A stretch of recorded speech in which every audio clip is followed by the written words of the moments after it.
So today I welcome Dr. Mayank Pratap Singh, Dr. Yogesh Tomar, Mahesh Chandra, and Dr.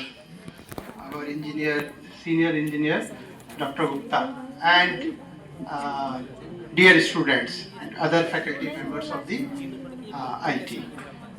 So, being a member from because I represent IEI, so I'll let you know something about Institution of Engineers. Obviously, in Institution of Engineers, so the first and foremost important point about Institution of Engineers is that a engineer is represented by Institution of Engineers. That means all the students which are engineers, going to be engineers, they should have a membership of engineers, because it fights for the right of engineers in India. There are various forums of engineers across the world, uh, with other countries also, but Institution of Engineers India is one of the largest membership bodies which represent its engineers around the world, in India and UAE and US and many countries of the Europe where our engineers are working, right? So, and since it's a engineering body, so it is obviously that various uh, parts or various important factors which affect engineering process will come into this. So energy is one of the factor. We know that energy is the essence of every type of life, especially scientific life. So, as it is evident from the fact that our energy requirement per year is increasing very fast. You can say that energy demand rate or growth rate is very high. This is because India is very fast. We are going on a developing path, and our target is to become developed by 2040 as given by our government, and we are really working in that way. So for that, the large amount of energy is needed. Now, if all that energy need, how it is met, how we will get that energy, क्योंकि अगर वो energy नहीं होगी तो फिर हमारा development रुक जाएगा. सबसे बड़ा फैक्टर एनर्जी नीड का है. You might be surprise that after 2013 our growth rate in energy is 6.5. 6.5 is a very huge amount. मतलब इस साल जितना है उसका अगली साल 6.5 उतना तो चाहिए ही. 6.5% उसके ग्रोथ रेट के साथ चाहिए, और वो आप देख रहे हैं, वो कई तरह से आप महसूस कर रहे होंगे, क्योंकि जहाँ गांव में पिछली साल बिजली नहीं थी वहाँ इस साल है, जितने मोबाइल थे उससे डबल मोबाइल इस बार है. Electronic gadgets, electronic electricity machines वो अब बहुत ज़्यादा यूज हो रही हैं, जनरल यूज में आ रही है, तो एनर्जी कंजम्पशन बढ़ रहा है. तो एनर्जी कंजम्पशन आपको चाहिए. अब एनर्जी कंजम्पशन आप दो तरीके से बढ़ा सकते हैं. एनर्जी कंजम्पशन के लिए जो आपको नीड है वो दो तरीके से हो सकती है. एक तरीका है आपका कि भाई जो आपके कॉमर्शियल या ट्रेडिशनल सोर्सेस ऑफ एनर्जी उनको यूज करें. वो है हमारे पेट्रोलियम प्रोडक्ट्स. पेट्रोलियम प्रोडक्ट्स में आपके कोल आ गए, गैसेस हैं, डीजल, ऑयल है, ये सारी चीजें हैं जो कि एनर्जी का आपका सब्स्टिट्यूट है. लेकिन हम एक तरफ बात करते हैं, we have to become a developed country in a sustainable way. So what is sustainable? Sustainability अगर आप समझें तो is the you can, in simple words, you can understand like this: without affecting the need of the future, we will meet our energy needs. मतलब आज जितनी growth rate है उसकी हमें सारी एनर्जी नीड्स भी मिल जाए, लेकिन ऐसा ना हो कि हम 5 साल बाद जो एनर्जी यूज होनी थी उसको आज ही खा जाए, मीन्स इस साल में कंज्यूम हो जाए, वो हमारे आने वाली पीढ़ी के लिए ना रहे। तो अगर ऐसा कर पाएंगे तो वो सस्टेनेबल होगी। तो उसके लिए obviously we have to move towards renewable energy. तो उस रास्ते पर इंडिया बहुत तेजी से काम भी कर रहा है। अच्छा, एक एस्पेक्ट तो ये हो गया कि एनर्जी नीड वो मिलेगी कैसे। दूसरा एस्पेक्ट, एक दूसरा रास्ता भी अख्तियार कर सकते हैं। वो अच्छा है कि जितनी एनर्जी आपको जरूरत है बस आप उससे ज्यादा उस ऊर्जा का क्षय होने से बचा सकते हैं। ठीक है, तो अगर मैं कुछ स्टैटिस्टिक्स आपके सामने रखता हूं कि 2013-14 में 957 kilowatt per hour per capita हमारी रिक्वायरमेंट थी। 957 किलोवाट आवर हर एक पर्सन यूज करता था 2013-14 में। वो आज बढ़ के पहुंच गई है करीब 1400। 2023-24 का जो स्टेटिस्टिक्स था उसमें 1395 यानी 1400 किलोवाट आवर, तो बहुत तेजी से लगभग डबल करने वाले हैं हम। ठीक है, और इसमें 60% लगभग कोल मीट करता है इस टोटल एनर्जी को, और 29% ऑयल, और बाकी की बची हुई चीजें जैसे हाइड्रो हो गया, आपका न्यूक्लियर हो गया और रिन्यूएबल हो गया। रिन्यूएबल तेजी से बढ़ रहा है। तो हम सस्टेनेबिलिटी तभी डेवलप कर पाएंगे जब हमारा रिन्यूएबल इन सभी को सरपास कर जाएगा। इस पर काफी काम हो रहा है, हमारे पास बड़ी अच्छी एजेंसियां हैं। अच्छा, इस एनर्जी का स्टॉक आप स्टूडेंट हैं, आपको पता होना चाहिए कि एनर्जी का डेटा रखने वाला इंडिया में कौन सी एजेंसी है और वर्ल्ड वाइड कौन सी एजेंसी है। इंटरनेशनल जो एजेंसी है यूएस की है, जिसे हम आईईए कहते हैं, international energy agency, IEA.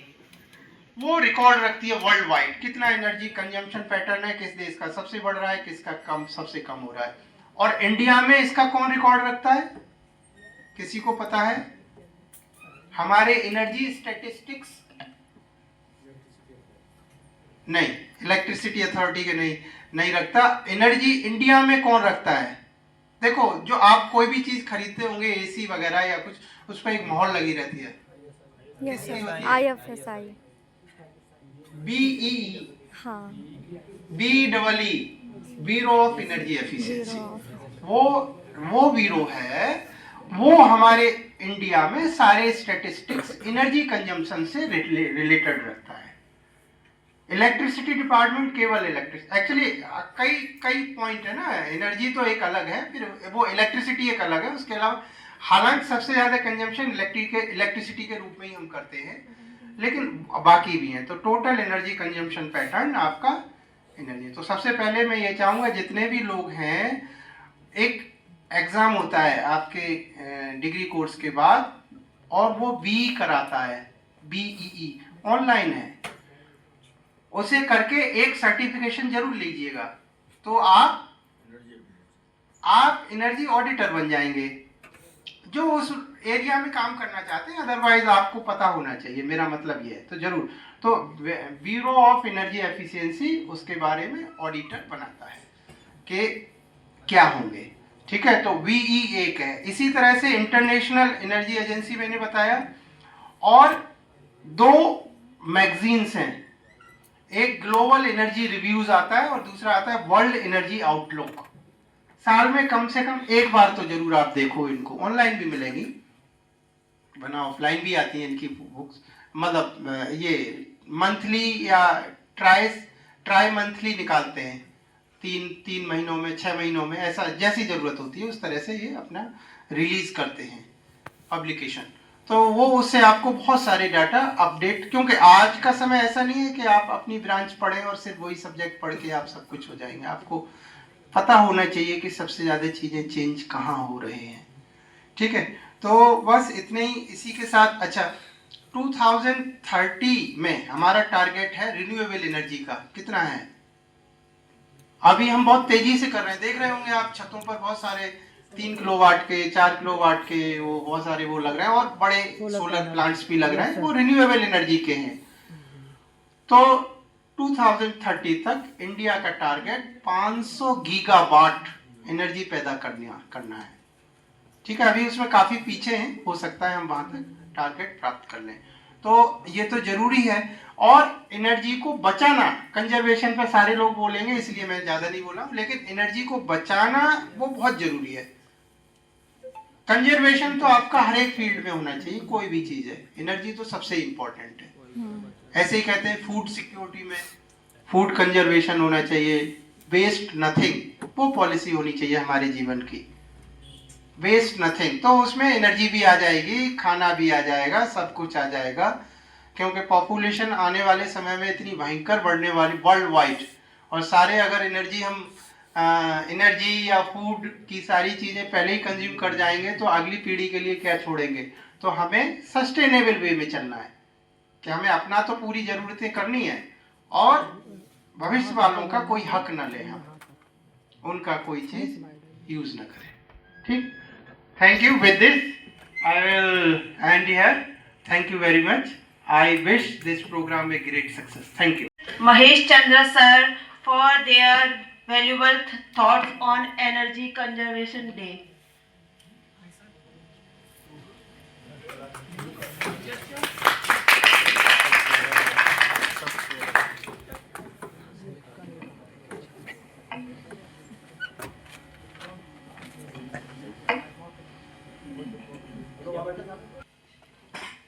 IIT Roorkee graduate 1978, and I belong to this society also, Institution of Engineers.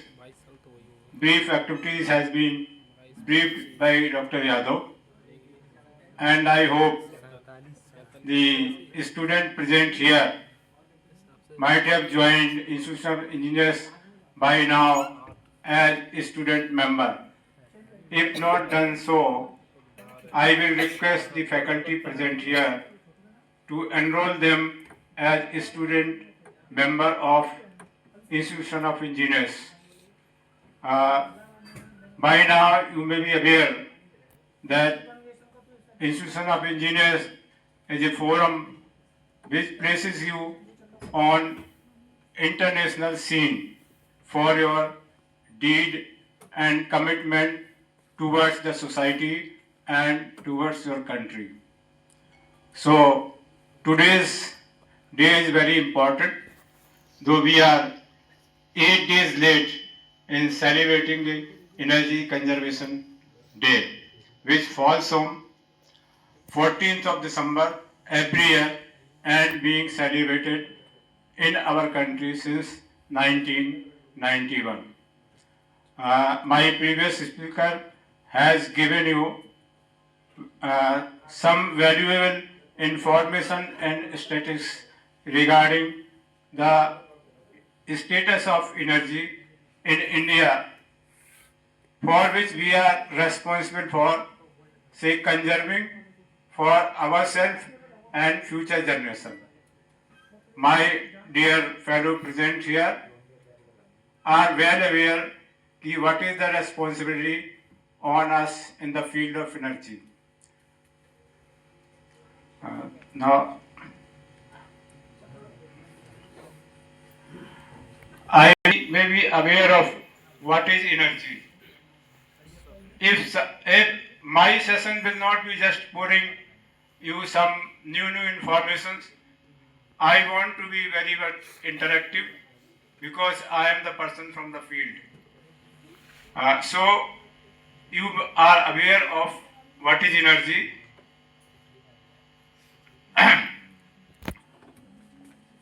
And say what are the various units of energy, you may be aware, and what is the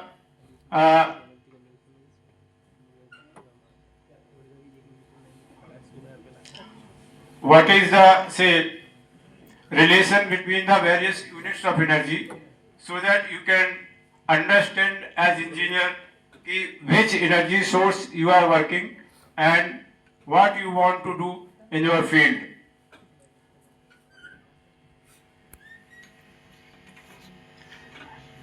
In these slides, I am showing some steps taken by our government at central government, government of India, and government.